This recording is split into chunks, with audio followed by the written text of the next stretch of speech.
No, don't even get that. No. Let's not get that started. No, it's already been started. That was the initial I know. plan. What I'm saying is that we need to cut the legs off of this story right away. The following is a production of Dirty Mo Media.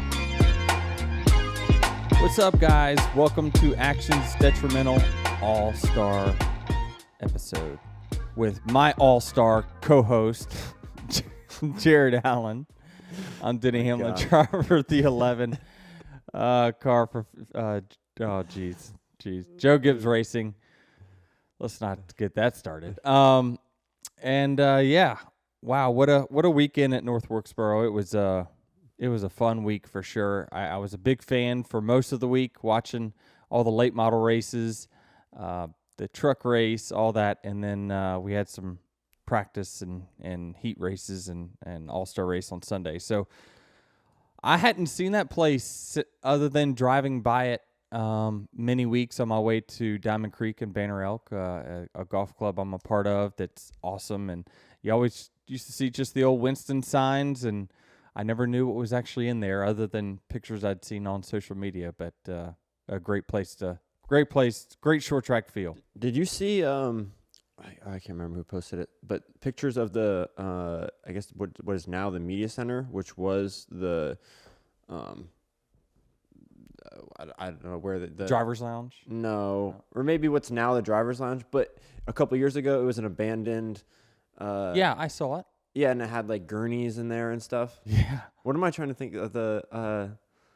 After you crash, you go to the infield care center, the old infield care center. Oh, yeah. No, I didn't see those pictures. I saw what was the driver's lounge and like how disgusting it was. Oh no, it was like, this is a abandoned infield care center, and there's stretchers, and it looks straight out of a horror movie. You would love that. It would be cool to see. I should go back to that. Jared visits historic places everywhere we go on the road. He's checking out. Where do you find? I mean, how do you just research towns? Like whenever, I don't know, we go to a town that I deem not that exciting. Like I look and you're at some historical place in that town. How do you? It's like off the beaten path. Insert city here or something. Oh, is there like a website for granolas like you? No, just Google. Be good at Googling, I guess. Nice. Okay. You gotta. There's always something interesting, no matter what place you go to. Oh. That's my take. So when did you go to the track this week? I was there on Friday, Saturday, and okay. Sunday. So you were there same days. Yep. You weren't there earlier in the week. No. You didn't go for any of Larson's other races. No, he didn't race. He didn't. Oh, okay. He raced a sprint car on Tuesday. I was there for that. Oh, okay. Yeah, Wednesday. I know you're his number one fan. So,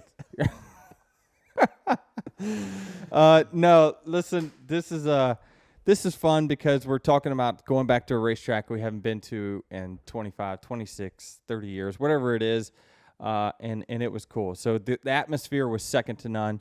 Actually, I know the company that did the rebuild, Choate Construction. Shout out to John Dudas and that team. They're actually the ones building our building right now for 2311. So they did a fantastic job. Shout out to Dale Jr. And his whole, his group that, from iRacing that kind of started this. You had a handful of volunteers going out there and clearing the track and trying to scan the track for iRacing. Just a fantastic vision that those guys had to bring this track back. And it's always been the track that had the most momentum to bring it back. Rockingham has got it too, but I don't know that it's to the extent that Wilkesboro was. So, I think I was flying with Marcus, and he said that track was the first sporting what am I thinking here? Man, it's a tough day. First sporting event? No, facility that got brought, that was abandoned and then brought back. Oh, that's interesting. Yeah. Out of all sports. Yeah, because usually when you leave somewhere, it Yeah. gets demolished and you're done. But I guess a racetrack is also a bit easier than like a building or something. That's true. I tell you, it was there's certainly some mixed feelings about the racing product that we saw for sure. let's try to focus on a few other things first.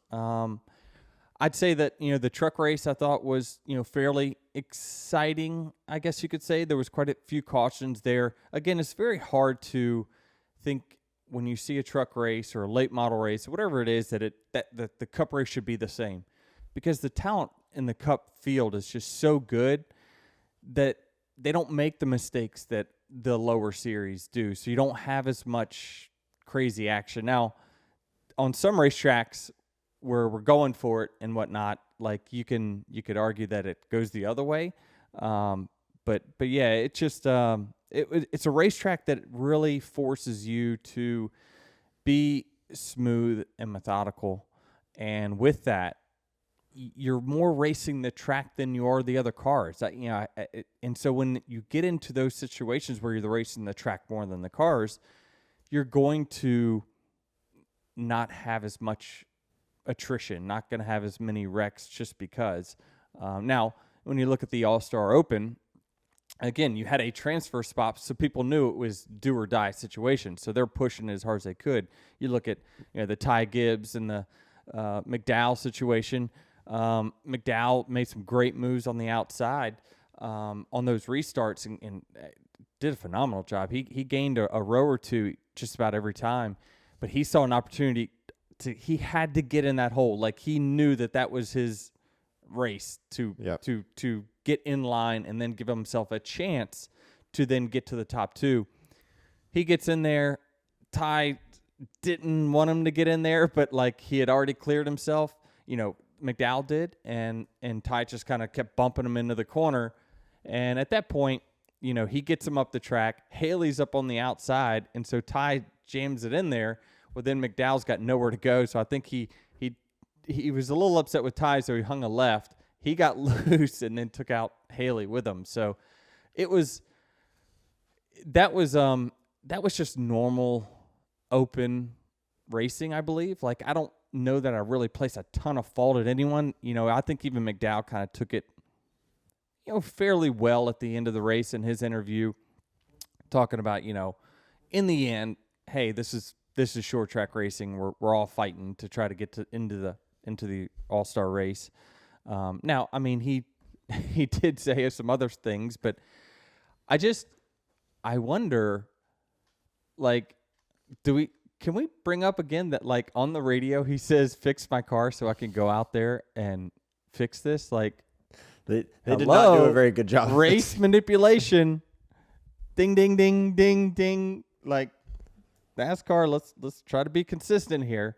But yeah, he definitely, I mean, when you talk about race manipulation, he caused it was a different winner of the race because of him blocking Ty there when he was multiple laps down. So I don't know. I guess I don't like that at all. But it is what it is. It didn't ultimately affect two best cars.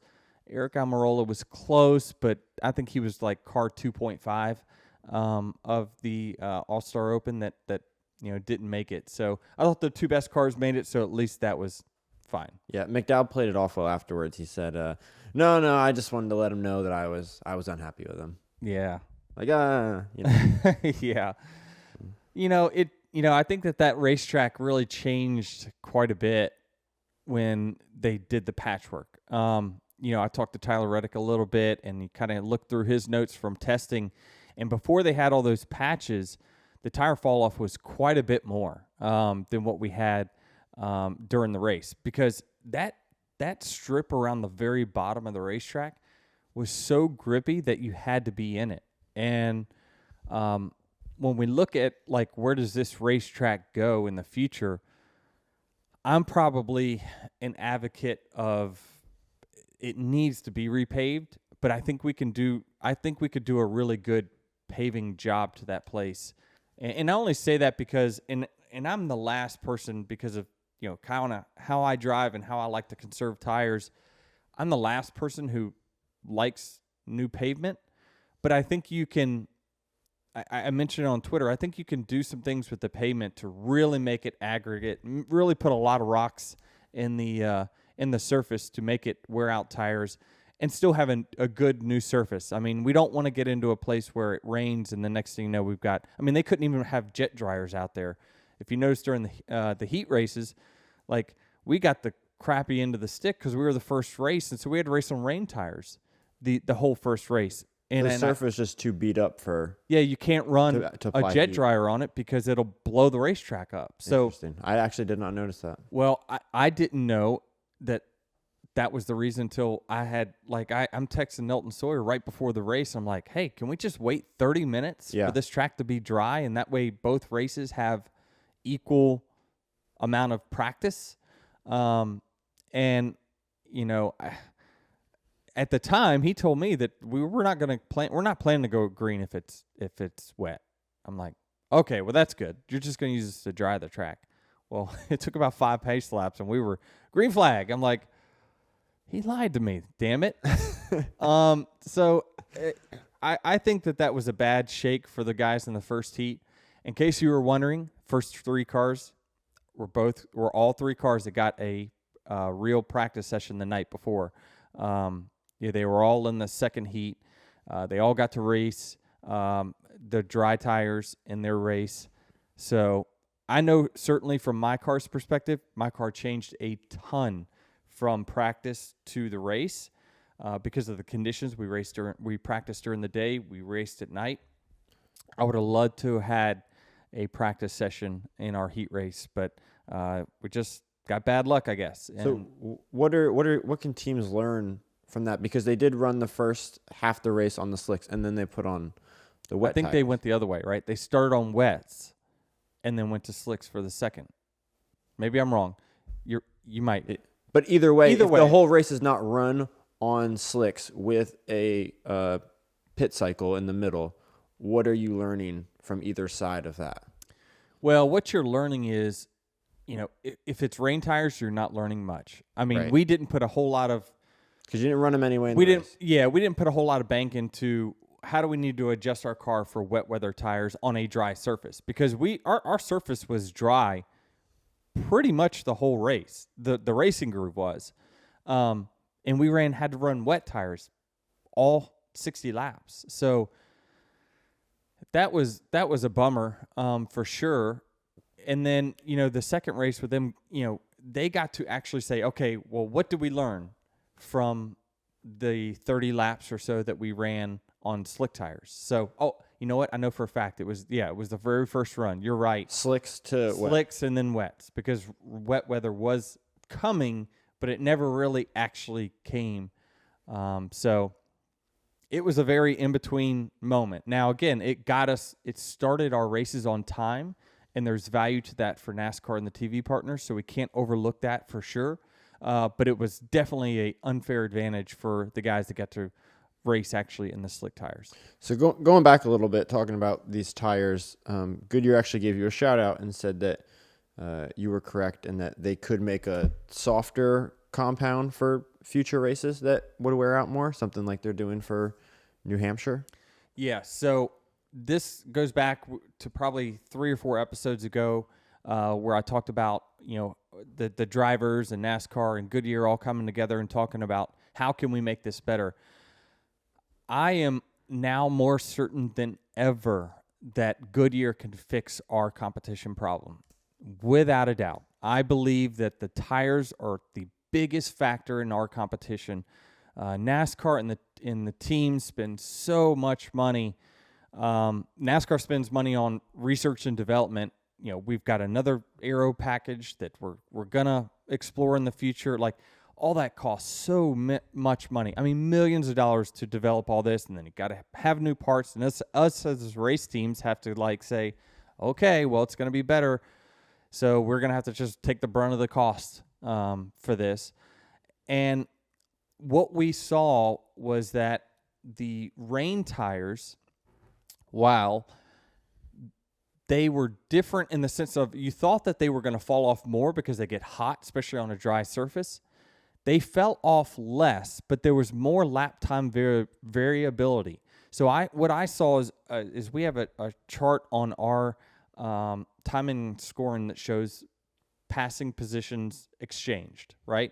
And and it amounts to what it looks like an X on a screen whenever there's a position change. If you look at let's go to race 2 of the heat races. They were on dry tires. There was a 3 or 4 positions changed in the first 3 spots right after the restart. I'm talking about like lap 1, lap 2. Then 0 position changes all the way until that caution came about lap 25. None. Like there was 10 straight lines of people that just, wherever they were, they stayed. And you looked, and it had about 1.3 seconds of fall off. The problem is everyone fell off to the same speed. We're all going the same speed, right? We all have the same cars. Everything is a lot of parity, so everyone's just going to run the same speed. What I noticed with the rain tires, the times picked up dramatically. And you're thinking, and I'm thinking, what?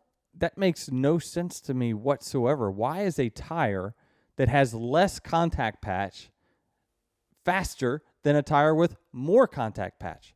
And the reason is because it's way, way softer. The rain tires are dramatically softer than the slick tires because when they're wet, you can run a much softer compound. That's what gives you the grip in the asphalt to the tire. You have to make the rubber really gushy, really, really soft. So it sticks.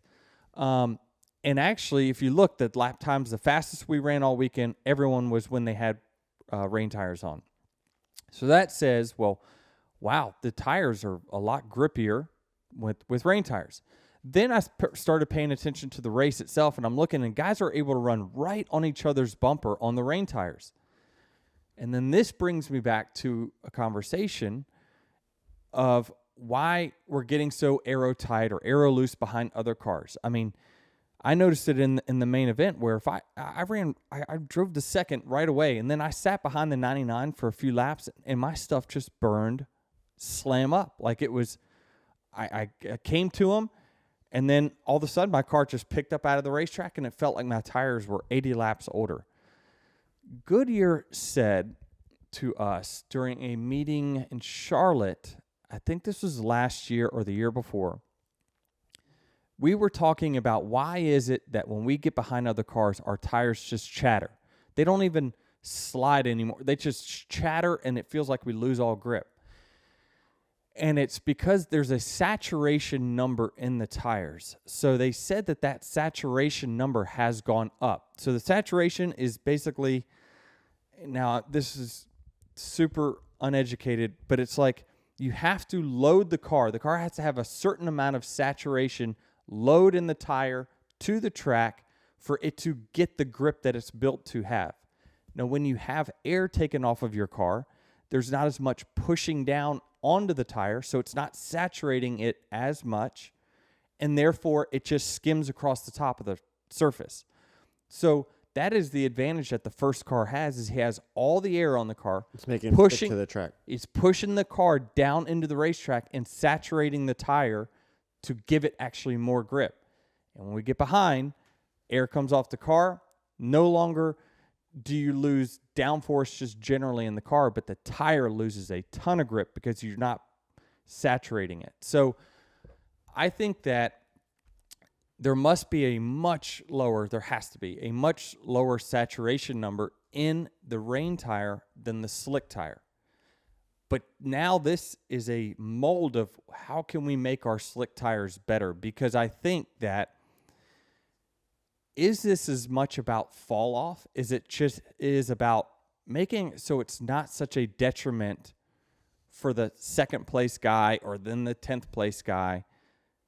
When they get the air taken off of the car, you have to still be able to saturate the tire. And the problem is we can't because we don't have the downforce of the air pushing down. So I think that we know what we can do. Goodyear was definitely open and honest with us about, we were very conservative in the first year of next gen when building our tires. We tried to build the same tire for all short tracks.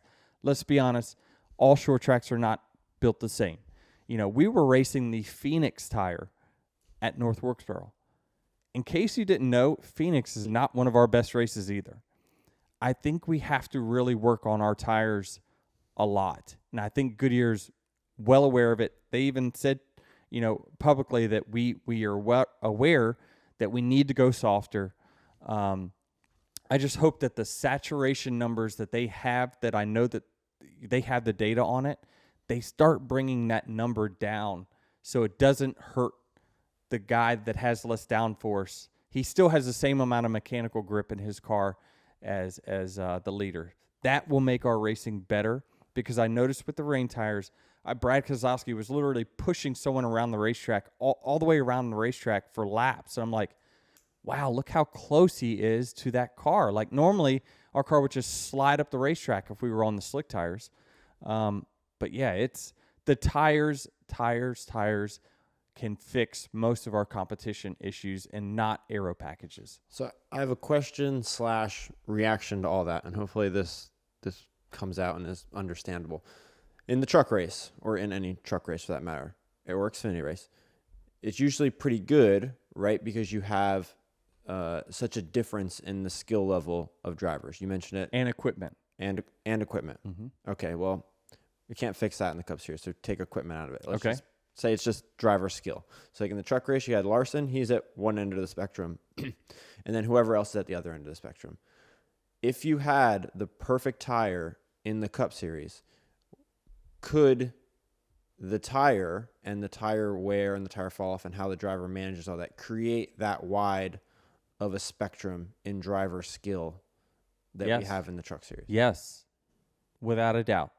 If I from the guy who's best, let's just say let's just pretend it's you, the guy who's best at managing their tires versus the guy who's worst at managing their tires, can that scale be as wide as the skill gap is in the Truck Series from first place guy to last place guy? Yes, because the proof is in the results. Now, listen, not everyone had a chance to tune their car. Let's be 100%, add that disclaimer. Not everyone had a chance to tune their race cars for wet weather tires. So ultimately, you're going to have variability in lap times from the worst car to the best car. But what I saw, if you look at the lap times from the heat race to second run, everyone, while they gained a lot of speed, everyone did, they were all running pretty close to the same lap time, same as they did on the slick tires.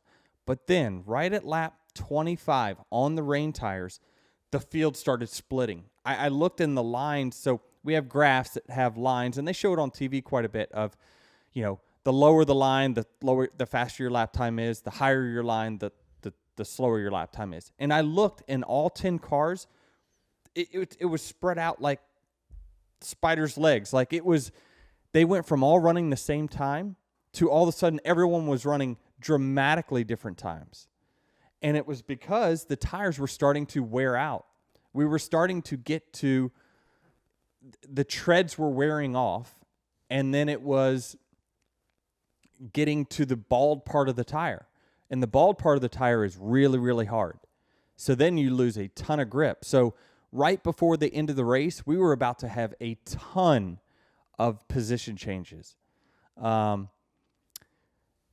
Boyer actually even talked about this in the All-Star Open. He was like, dang it. Or him and McMurray, which McMurray, A-plus job in the booth. Gosh, Fox, give Jamie McMurray a chance, please. He is so good with with analyzing things that are going on. And I thought the combination of him and Boyer together were great. I think that Boyer mentioned that, man, we're getting, unfortunately, all these positions are about to change and we're about to throw a competition caution. Again, the risk is if you don't, then you could have a scenario like you did in the All-Star race where the last 100 laps go all 100 green and you've got the whole field spread out and it could be a snoozer.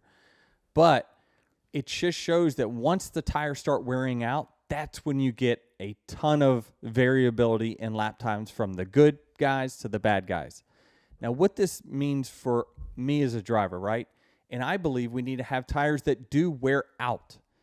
Goodyear even says we don't blow tires because we run them down to the air.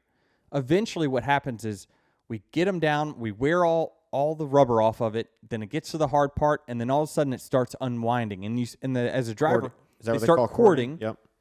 And then the driver starts hearing that noise, and then they pit. A vibration?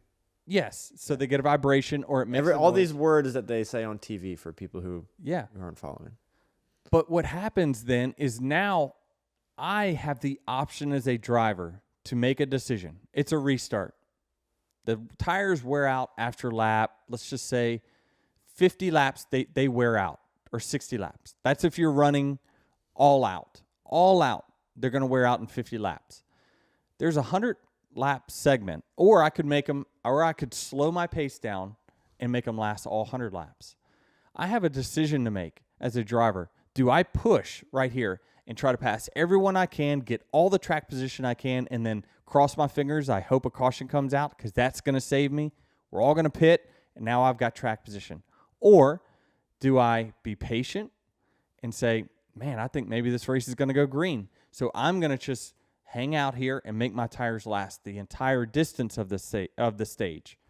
That creates so much passing and so many comers and goers because we know there's a price to pay for being aggressive. But some people are going to be aggressive and want to gain all that track position because they believe a caution will come out and they're going to get saved by that caution. So I think right now all you're having is everyone's driving all out all the time because you can't pass, and the advantage is so much to the leader because he's the only one that can get his tires saturated and have the proper grip. Well, question. So yesterday, the 11 car started 9th, drove to 2nd, and then went all the way back. Mm-hmm. That was a sign to me. I said it in the car when I was leaving the track. I'm like, boy, I thought after 5 to 10 laps, I'm like, oh boy, this is going to be a cakewalk. We're so much faster than the field. So that's not you pushing your tires to the limit to grab all the track position and then all of a sudden not having any because there wasn't a car. Nope. Okay. It was not. It just, my car evidently was really, it wasn't, we didn't set it up to be fast on the short run. I just think it was, I started on the inside line. I got to like 4th or 5th by the first lap because the outside line was so non-existent. I just think that it was a case where usually when you have a car that's that fast in the short run, either your air pressure's too high or your springs are too stiff or your shock set. There's something that is wearing out your tires more than the competition, and it's pushing down on them more. So that your tires did wear out. That's why you did go to the rear. Or they got hot. Goodyear's tires, a lot of the times when you see the drop-off, it's not because they wear out. It's because they get too hot. So when you spin them, you get them hot. But they did have some wear to them. These tires did have wear to them over a course of a super long run. I knew that once I was stuck behind the 99 after the initial 5 laps and I got the second right away, I thought that, oh boy, I got stuck behind the 99. Next thing you know, I make a push to pass them. I couldn't quite get there. I backed off a little bit, made another push to go past them, couldn't get it done. Next thing you know, I just started going backwards. That's what we saw, right, is the leader has the ability to set the pace because he has so much more grip than the second place guy. Or, if you sat right behind somebody during the race, you just paid a huge price. Like I noticed every run that I got stuck behind someone early, if I ran 5-10 laps behind them, my stuff would get so hot, I would then start going backwards. So it was an interesting race and how it all played out. I certainly thought that we were going to have a better race. I thought the long run was actually our strong suit. But when I look at practice and how it went down, and a lot of times you put so much bank into, well, look at our lap times and how good they were. We had, we got stuck behind a few cars in practice, but we didn't have, in the long run, a lot of dirty air. We got free of those cars later, and maybe we just didn't get the proper read on our car. Had we run slick tires the heat race, maybe we had a better indication that we were further off than what we thought. But, yeah, I thought that certainly you look at the finishing position, there's a couple correlations. It was the cars that pitted for tires. I don't know how many there were, probably 4 or 5 cars. 4 or 5, right? Yep. Eric Jones, Bubba Wallace, Tyler Reddick, Josh Berry, and the race winner, Kyle Larson. So the top 3 were the ones that pitted for tires. They drove to the front because they had new tires on lap 16, and they never looked back. It was that difficult to pass because of the tires, and it was difficult to pass because that track, unfortunately, is a one-lane track, one lane at all. I mean, I heard Chase Briscoe talk about it, and the second lane was so non-existent. You couldn't even try to battle someone on the outside. That's why I think it needs to get repaved, because it's just anytime you have our cars don't race as well on single file tracks. That's just a fact. They don't, and especially if it's a short track. So I encourage the staff, Marcus Smith, to repave it, but get the driver's feedback on the repaving. I think that they can do some things with the asphalt. He even said that if we do repave it, it's going to instantly have character. Listen, don't make it character like Atlanta, where all you did is just dig up pavement and then lay down, repave it with the same old bumps. The bumps isn't what fixes it. You've got to fix the actual asphalt. Maybe have an opportunity to do some variable banking with it.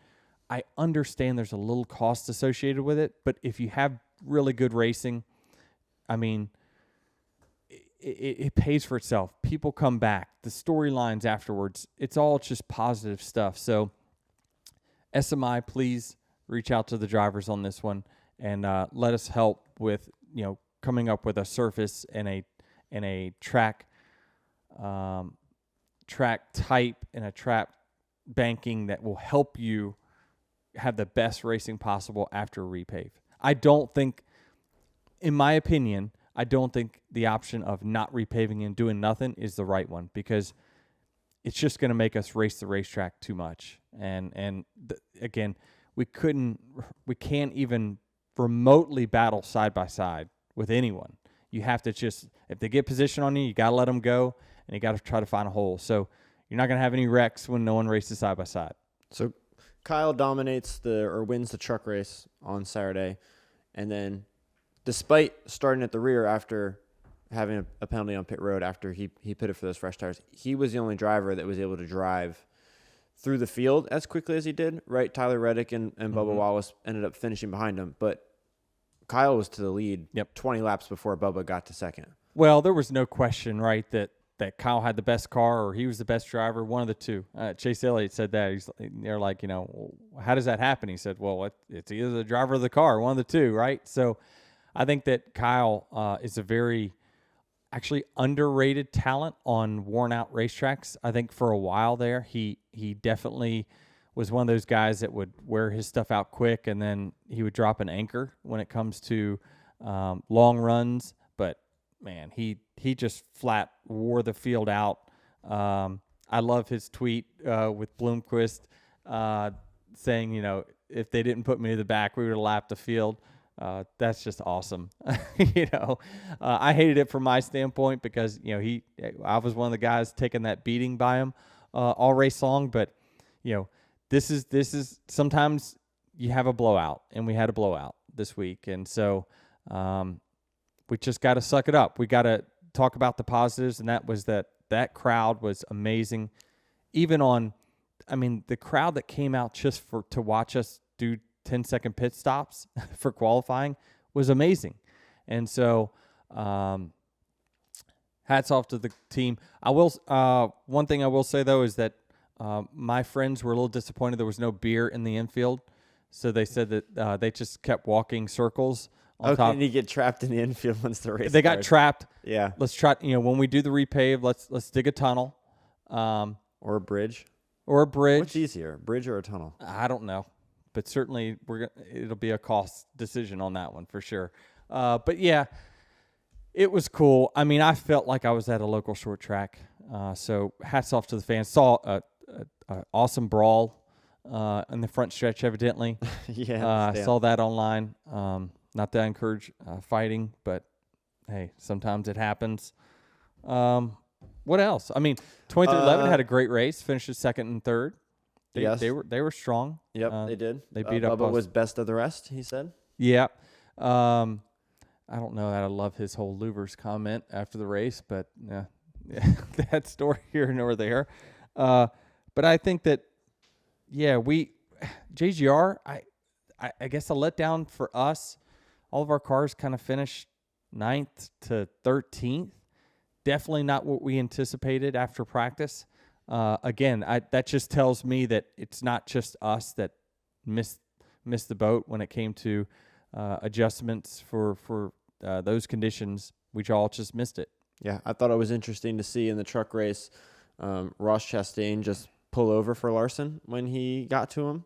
Mm-hmm. And then in the heat race, he just dropped to the rear. So I think he really took that be less aggressive to heart, or it's some type of him trying to say, hey, this is what happens when I'm not aggressive. Yes and no, because I mean, again, what if you had a train of cars behind you and you got someone beating off your back bumper and you're worried about them passing you? You knew you were going to get passed by that entire train of cars. So it was, again, that's why we got to have a repave, because we need to have a second lane of some sort to help with that. I think that he did it not necessarily because of Larson, but because he's racing the racetrack. Maybe. Yeah. Maybe. So what's next for North Wilkesboro? Do we have a points race here next year? All-Star race again? A very cold clash in February? You know, I'll give props to our producer Travis on that. He's like, well, why don't we just run the clash here? And I'm like, oh my gosh, that's such a great idea. That way, because the travel to the Coliseum is it's a financial nightmare for the race teams. Travel to the Coliseum for the first race of the year, or travel to the Coliseum in general? For the first race of the year. Okay. It's such a tough thing for us. Well, the clash in general just doesn't make financial sense for the race teams. That's just a fact. It didn't make sense before, but then now that we have to go to the West Coast, it definitely doesn't make sense. And then not only that, on the financial side, personnel side, it really hurts our race teams. For 2 weeks, it is a tough travel back and forth, and then you got to go to Daytona. It's just really a strain on our guys, to be honest with you. So he's like, well, just run the clash at North Wilkesboro. And I'm like, oh, that's a fantastic idea. And then you forget that it's February 2nd or whatever. And it's like, oh, hey, traffic's going to be 35 degrees. So bundle up if we're going to do that. But I don't think you can do it because of weather. It would be too cold. But that being said, that spurs the imagination of, well, there's a lot of really great short tracks in the Southeast that in the Georgia, Florida area that we could run the clash at and not be such a crazy pull for us. Now, again, is it a market like LA? Probably not. But again, every year you keep doing it, it is going to lose its luster a little bit, which we did. We saw, a definite jump from year 1 to 2. My guess is year 2 to 3, naturally, you're just going to have a little less excitement around it for sure. So I'm in favor of moving things around. One thing I don't want to see, and I heard these rumblings, do not put dirt on that racetrack, or not, don't dig up that pavement and then say, all right, well, we're going to run dirt for a year. I thought they already did that. As an in-between. What do you mean? I thought I guess not, because there wouldn't have been pavement there. Yeah. The initial plan was to do this race and then tear up the surface, right, and run dirt. No, don't even get that. No, let's not get that started. No, it's already been started. That was the initial I know. plan. What I'm saying is that we need to cut the legs off of this story right away. No. North Wilkesboro is a dirt race? No. The answer is no. Simply put, no. Don't do it. You're making a mistake by doing that. I'm telling you, it will lose its short track. I mean, gosh dang it. Just repave the thing. Let's fix the surface a little bit. Work on the tires. We can make that like one of the best short tracks that we have. Yeah, I think we do that. You already have the hardest part figured out, which is getting people there. Right, you already have the atmosphere. Yeah. So and I didn't even think the race was that bad. It was one caution. somewhere in stage 2 away from being a great race. I thought the first stage was perfect because some guys pit and then you saw those cars drive to the front. If you have a caution at some point in that second stage, it's a great race. Yeah, maybe. Yeah, I mean, certainly would be more exciting because, hey, it's a restart. What's going to happen? But also, if you have is Bubba going? Would he move him? I mean, he'd probably give him the bumper for sure. Yeah. If it's late in stage 2. But also, what if you have a caution 20 laps into stage 2? How many guys pit? Then do they get to the front? Is there another caution later in the race? Yeah, good point. I mean, we were at the towards the tail end of the lead lap cars at that point. I would have probably petitioned to Chris. Probably been the wrong call. Hey, let's just stay out here and cross our fingers, and hopefully we're saving these tires for a caution 20 laps from then. Then Right. you can really get a varying strategy, which brings me to my next point. Corey LaJoy brought up a great suggestion on our little driver's chat. He's like, I think we should have the option to run rain tires at any point. At our discretion, you get one set. Use them whenever you want. That would have been awesome. I like that in Formula One is that Soft, medium, hard. yeah. And do you want to run fast for a couple laps or do you want to run fast over the long stint? That's the whole point of us saying put softer tires on the car. Then the drivers will be the ones that make the decision. Do I push or do I save? And when you do that, you have comers and goers. So just screw the drivers. Just give them a bunch of different tires and say, here, pick which one you want. I mean, it would have been interesting for sure. I mean, when do you run? When do you put the soft ones on? I mean, you saw that a little bit at COTA a few years ago, right? When the guys who were out in the lead, Austin Cindric, were running on slick tires in the rain. Yeah. Yeah, I think it adds tires. something to it for sure, but I don't. I mean, Goodyear, I don't know. They want to, build more tires than what they have to. So, yeah, I mean, I just think that don't put dirt on it. Repave the track, reprofile the track, and let's keep this on our schedule for a long time to come. All right, let's get to Dear Denny. Hey, Denny Hamlin, longtime listener, first-time caller. Connor Daly here. First of all, I need to add one of your helmets to this collection. So that's my first question. Will you trade helmets with an IndyCar driver / part-time amateur Cup Series racer? Also, question for the show. When and is it possible would you race in the Indy 500, a very large event coming up next weekend? Hopefully you know about it. We'd love to see you out there, Denny. I think that would be a great thing. And also just about to watch you here in the this race at the North Wilkesboro motor racing circuit. Looks like a great time. So can't wait to hear all about it. Please let me know all the answers to the questions that I just posed. Connor's my favorite. He's just my favorite guy. Okay, let's unpack that. Helmet. First of all, you're gonna have to probably wait in line. I still owe Marco Andretti a helmet. He sent me his address, and I've just let that slip my brain. So I got to send Marco one first, and then I'll get Connor one after that. I don't mind exchanging with a IndyCar guy, as he likes to say. How many helmets do you have? Like in a given season, is it one helmet for the entire year? I used to have a lot because every FedEx Opco that there was, different helmet. Express, ground, it was a new paint job. So I had, and in my contract, I get to keep helmets. I know that's important to drivers, and I keep most all my suits and my helmets, my shoes and gloves, obviously. I got Paul Swan from on Austin Dillon's team, plays in my basketball league. He's requested a pair of shoes. I guess I got to give. He's a buddy of mine. Shoes you get more of. That's why I'm wondering how many helmets you is No, it 101? I don't get more. I mean, I don't get a lot of them, but I got to.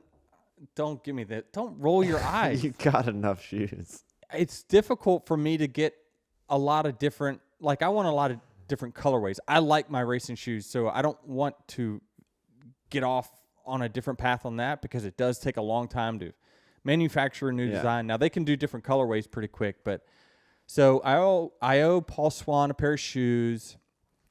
I owe a helmet to Marco, a helmet to Connor. I don't get as many as you think. I go through probably 8 to 10 pairs of shoes a year. I'm going to say I get probably 3 helmets a year that I get to keep, and probably, I don't know, 8 suits a year, something like that, somewhere in that range. So, yeah. So now let's address what I raced in that that event called Indy 500. Okay, Indy 500. I think it's in Indiana. I probably wouldn't. I'm smart enough to appreciate the skill level of any professional in their profession. It doesn't matter whether you're a golfer or a basketball player or a race car driver. I respect that is what you grew up doing. I respect that you are an elite talent in that profession because you spent your whole life doing it, and you got to this level because you're very, very good. And I would probably go to Indy and look silly. So, again, I think the type of racing that they have at the Indy 500 fits kind of the drafting and strategy type racing where, what makes Indy 500 so exciting versus like the stock cars is that the draft is so big and they're able to hold their throttle down through the corners quite a bit more than us. Where if they would just slow our cars down at the Brickyard a little bit in the corners, the draft would be huge and you would see crazy exchanges and passes down the straightaway because our cars, literally, if you just went slightly softer tire, actually put a taller blade on the car, cut 50 to 100 horsepower out. Don't go all the way to super speedway or whatever it might be, but just cut 6 to 8 miles an hour of corner speed out of our next gen cars at the Brickyard. The slingshot passes you would see down the straightaway would be crazy. But we're so grip limited in the corners that we lose so much time in the corners that it takes us the whole straightaway just to get back to the person, and then we lose it all again. So it's like a yo-yo effect. But the Indy 500, I love watching it. I do. Connor, he kicks ass in that race. It's like and first of all, I just want to go to the Indy 500 to be a guest of his. So I'm requesting that from him because he's the mayor of Indy. We may or may not have hung out at a few bars at Indy, and the guy will have a statue outside of the Capitol one day. He's awesome, great dude. But I just don't have the urge to run the Indy 500 like Kyle Larson or Kyle Busch or anything those guys. I respect what they do, and I just the speed. I'm okay with the speed. I just think that it would take a lot of practice for me to get good at it, and I don't want to ever compete when I don't think that I can win. Okay. So now it's your turn. What questions do you have for Connor and the Speed Street guys? Oh, Speed Street guys, this is a big week for them. This is what, It's been a couple weeks. Yeah. They spend, it seems like a month out at that racetrack preparing for the Indy 500. But, this is their Daytona 500, right? There's no championship. It's the equivalent of the Daytona 500 as you can get, right? I don't know what viewers they get on TV, but I'm guessing it's probably equivalent to what our Daytona 500 is. It's the same kind of thing where it's just a big race in the middle of your season. It doesn't mean you win a championship, but you've won that event. And you could probably ask a lot of guys, would you rather win an Indy 500 or a championship? They ask Cup guys the same thing. Would you rather win a Daytona 500 or a championship? It's very, very close. So, if I have a question for him, it would be, when he was growing up, did he always want to be an Indy guy? Did he ever say that, have any interest in being a stock car guy? Did he race any local short tracks in a full body car? I know that he's got to run a few road course races, and Daytona 500 he ran this year. But did he ever think about his career path, and was it always Indy cars? And, is it because of where he grew up or whatever it might be? But, did he ever have a desire to take the path of, I want to be a stock car guy? Big week for the Speed Street guys with the Indianapolis 500 coming up. Check out their show. They're great. Connor Daly and Joey Molinaro. They're both hilarious, first of all. And then the guests they have on there are super interesting. They had, who's the American F1 guy now? Sargent? Yeah, he was on the show a few weeks ago, and that was a good listen. Yeah, I mean, they do a great job over at Speed Street, and encourage everyone to give their show a listen. Once you listen once, you're going to be listening every single week. But this is their week. Excited to hear what their perspective is. They've been on the racetrack now for a couple weeks. Does Connor like his chances for this week? Just listening to those two. They're funny. First of all, a lot funnier than we are, and I just love listening to their perspective of the IndyCar world. They really go over, kind of the recap of the races, very similar to what I do over here at Actions Detrimental. So give those guys a listen this week. Yeah, so the Indy 500, that's on Sunday. We also have the Coke 600 on Sunday. 600 miles. You finally checked this one off your bucket list last year. I don't know. What are you looking forward to the second time? I am. Certainly feel like our cars have gotten better on the mile and a half. So obviously the last mile and a half we did win at Kansas. So certainly I'm optimistic by it for sure. We've had a couple weeks where we've been a little off on the setup for sure. Darlington, again, we had some damage there. We did bring that back. We talked about Darlington, why my car was so haywire. When I did hit the oil or whatever the 15 was leaking early in that race, we did bend quite a bit of parts in the front and the back in stage one. So to give listeners a recap of what happened to our Darlington day that was so out of character for us, we definitely had a bent up car. So I'm looking forward to it after a few weeks of just definitely not being white hot. We just kind of cooled off. This is the last week, so of your white hot prediction. I said through Charlotte, right? Yeah. Well, let's finish it off and get white hot and win this thing. I would love to. I mean, as a Coke family driver, I've been part of the Coke family now for 18 years. So the vending machine that they gave me, the vintage vending machine, gets used daily by my kids up in the media room. So I'm looking forward to it. I think our cars will be good. Obviously, the Hendrick guys are going to be tough to beat. Seems like Byron and Larson have been kind of the standard on the mile and a halves in the speed that they bring week in, week out. So they'll be tough to beat. Those are the guys that we're going to key on to try to go out there and beat. Yeah, you got to avoid the carnage though in this one. It's a long race. It is. It is a long race. It was crazy because last year, we just kind of hung around most of the race. We weren't the best car by any means. I thought we had probably a 5th to 8th place car most of the day. That's where we hung out. And then with all the carnage and all the chaos that ensued late in that race, we just kind of took advantage of it and stole one. So I hope our car's a little bit better so we can continue to keep the momentum going. Yeah. For everyone, thanks for listening. Just beware when you're at the track this weekend, if you're at Charlotte, and you're yelling my name over Denny's, he does get a little jealous of that, so keep that in mind. Oh, there's been a huge shift. This is how we know you guys are listening every week, and I love you for it. You're now yelling Jared's name instead of mine, so keep doing it. He gets a little red face. He gets always. He starts blushing, so he may act like he doesn't like it, but now we're talking about, Jared wins your next autograph session or your next Q&A. You need to have your own hero cards.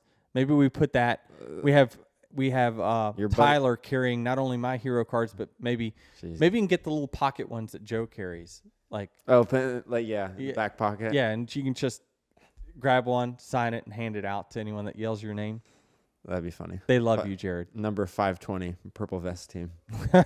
Is that your permanent number? Oh, I don't. Yeah, we have whatever's on the front of the vest. I don't know what it is. 560 maybe. It was 511 last year. How do you not know your number? It's just forgettable. Okay. Never look at it. All right. Well, when we'll give you an update of what his number is, so you can spot him randomly. They don't need to know the number. Well, just look for him. He's either right in front of me because he's taking pictures of me walking, or he's right behind me trying to get a shot. He's the purple vest guy close to me. Yep.